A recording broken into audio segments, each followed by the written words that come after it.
Hello friends. आज मैं आपको इस वीडियो में DRC-03 को कैसे फाइल करना है ऑनलाइन वो सिखाऊंगा एंड उसका पेमेंट कैसे करते हैं वो एक्सप्लेन करूंगा।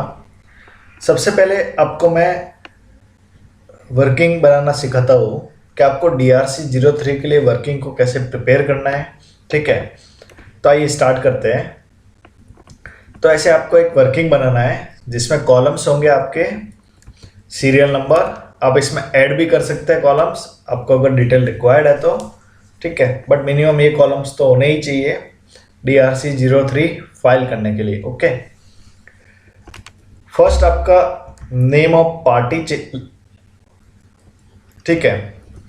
फिर नेचर ऑफ ट्रांजेक्शन कि आप जो पेमेंट कर रहे हैं वो किस पे है, सेल पे है कि परचेज पे है, मतलब आउटवर्ड सप्लाईज पे है कि इनवर्ड सप्लाईज पे। ओके, इससे डिटरमाइन हो जाएगा। ठीक है, फिर इनवॉइस डेट ले लेना है आपको यहाँ पे। फिर आपको प्लेस ऑफ सप्लाई ले लेना है। फिर टैक्सेबल वैल्यू, फिर IGST, CGST, SGST। ठीक है, उसके बाद आपको ड्यू डेट ऑफ पेमेंट लेना है। ठीक है, अब जैसे कि मेरा ये एक सेल इनवॉइस है। ठीक है, आप इसमें इनवॉइस नंबर वगैरह वो भी डिटेल ले सकते हैं फ्यूचर रेफरेंस के लिए। ठीक है, तो आपको इनवॉइस डेट जैसे कि 25 मई 2022 का आपका सेल इनवॉइस है, तो आपको वो रिपोर्ट करना था मई मंथ में 2022 के GSTR 1 एंड 3B में। ठीक है, और GST का पेमेंट करना था 9,000। ठीक है, तो आपने नहीं किया तो अभी उसकी ड्यू डेट क्या थी, 20 जून 2022। लेकिन आप एक्चुअल पेमेंट कब कर रहे हैं, सपोज 31 दिसंबर 2023 को कर रहे हैं। ठीक है, तो ये दोनों पीरियड का जो डिफरेंस रहेगा वो नंबर ऑफ डेज में आप कैलकुलेट कर लीजिए। फिर इंटरेस्ट रेट आपका 18% रहेगा, उसके हिसाब से आप इंटरेस्ट का कैलकुलेशन कर लीजिए। ठीक है, तो सिंपली आप यहाँ पे फॉर्मूला लगा के इंटरेस्ट का कैलकुलेशन कर सकते हैं। तो रेट आपका 18% होगा।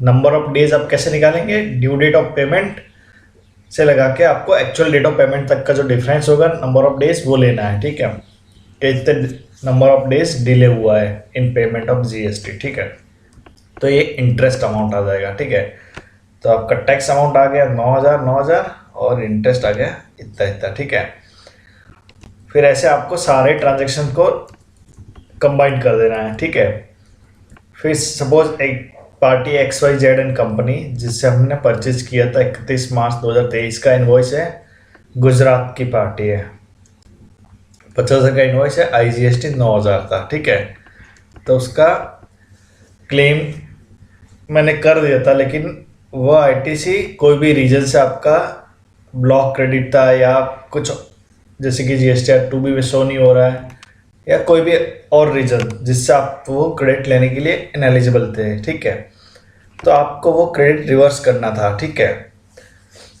कब रिवर्स करना था, ड्यू डेट थी 20 अप्रैल 23 जब आप रिटर्न भर रहे हैं। ठीक है, लेकिन आपने रिवर्स नहीं किया है, अभी आप GSTR 9 एंड 9C में रिवर्स कर रहे हैं।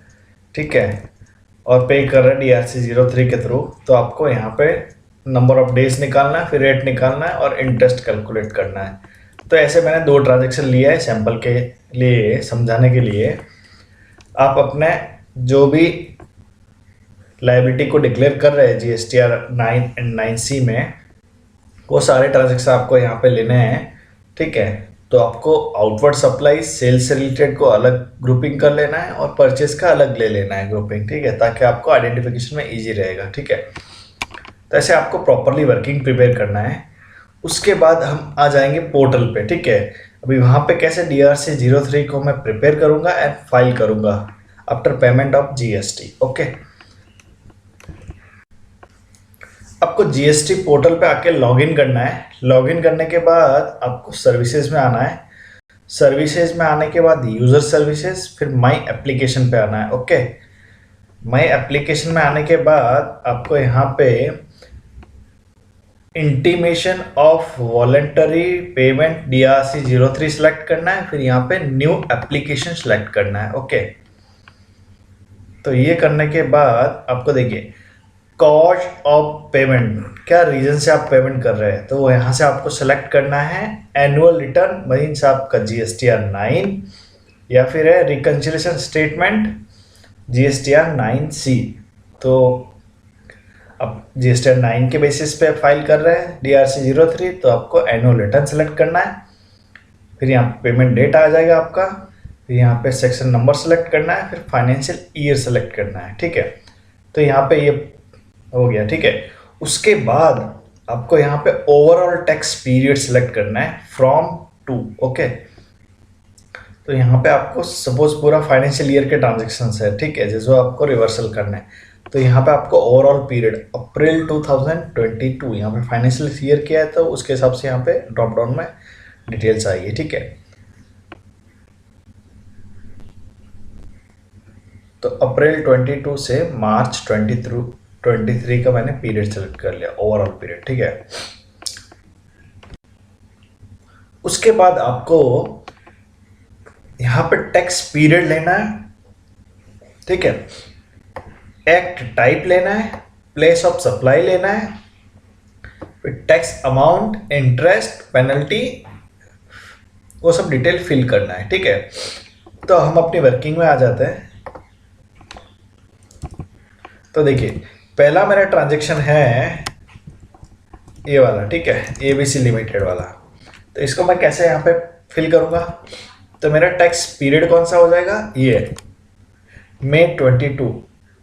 तो यहाँ पे मई 2022 सेलेक्ट कर लूँगा, मई 22, ठीक है। फिर यहाँ पे मैं CGST सेलेक्ट करूँगा। CGST कैसे, ये 9000 CGST इसके लिए, ठीक है। फिर यहाँ पे प्लेस ऑफ सप्लाई ऑटोमेटिक आ जाएगा आपका, क्योंकि ये इंटरेस्टेड सप्लाई है इसके लिए, ठीक है। फिर आपको टैक्स का अमाउंट लेना है यहाँ पे 9000, CGST का अमाउंट 9000, फिर इंटरेस्ट का अमाउंट आपको यहाँ से लेना है 2481, ठीक है। तो ये आपका फिल हो गया 11481, ठीक है। फिर यहाँ पर ऐड करना है आपको, ठीक है।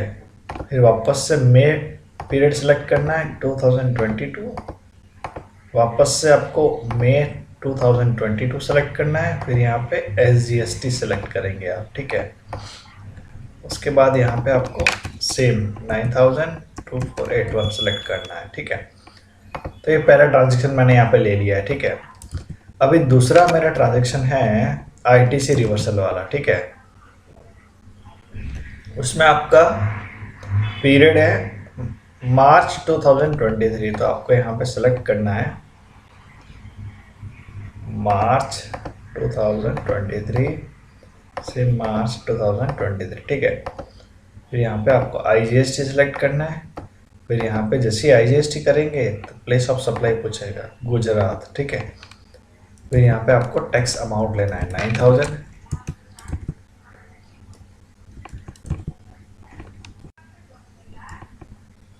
इंटरेस्ट अमाउंट लेना है 1132, ठीक है। तो ये मैंने डिटेल फिल कर लिया लास्ट ट्रांजेक्शन, ठीक है। फिर यहाँ पे आपको सेव पे क्लिक करना है, तो ये आपका ट्रांजेक्शन सेव हो गया, ठीक है। उसके बाद ये सब डिटेल फिल करने के बाद आपको प्रोसीड टू पे पे क्लिक करना है, ठीक है। तो ये आपको लायबिलिटी यहाँ पे आएगा, देखिए इंटीग्रेटेड टैक्स लायबिलिटी आ रहा है, टैक्स इंटरेस्ट, ठीक है। तो आपको वेरीफाई कर देना है टोटल, ठीक है। IGST 9,9,9,9,9,000, ठीक है, तीनों 9,9,000, IGST, CGST, SGST। फिर इंटरेस्ट आपका आ जाइए, फिर 1132, 2481, 2481। तो ये मैच हो गया, लाइबिलिटी हमने बराबर फिल किया, ठीक है। उसके बाद कैश लेजर बैलेंस यहाँ पे 0 आ रहा है, ठीक है। तो पे थ्रू कैश नहीं हो सकता है, फिर एडिशनल कैश रिक्वायर्ड, ठीक है। तो आपको क्रिएट चालान पे क्लिक करना है। क्रिएट चालान पे क्लिक करके आपको ये डिटेल्स वेरीफाई करके ई पेमेंट करके जैसे भी आपका मोड ऑफ पेमेंट होगा तो जनरेट चालान करके आपको बैंक के गेटवे पे जाके ये पेमेंट करना है। ठीक है, जैसे ही आप पेमेंट कर देंगे तो आपका कैश लेजर बैलेंस यहाँ पे रिफ्लेक्ट हो जाएगा। तो फिर आपको पे थ्रू कैश यहाँ पे डिटेल फिल करना है टैक्स इंटरेस्ट का। ठीक है, उसके बाद आपको यहाँ पे रीजन लिख देना है। कुछ अटैचमेंट अपना वर्किंग वगैरह है तो आपको वर्किंग यहाँ पे अटैच कर देना है फ्यूचर रेफरेंस के लिए। ठीक है, उसके बाद यहाँ पे आपको वेरिफिकेशन कंफर्म करना है, ऑथराइज सेलेक्ट करना है, प्लेस डालना है, फिर यहाँ पे आपको प्रीव्यू पे क्लिक करके वर्किंग से वेरीफाई करना है, फिर आपको फाइल कर देना है डीएससी से या फिर ईवीसी से। तो ऐसे आप अपना DRC 03 फाइल कर सकते हैं। ठीक है, तो आई होप दोस्तों ये इंफॉर्मेशन आपके लिए यूज़फुल होगी। अगर इससे रिलेटेड कुछ भी क्वेश्चन है आप कमेंट करके पूछ सकते हैं। अगर वीडियो अच्छा लगा हो आप मेरे चैनल को सब्सक्राइब कर सकते हैं। Thank you.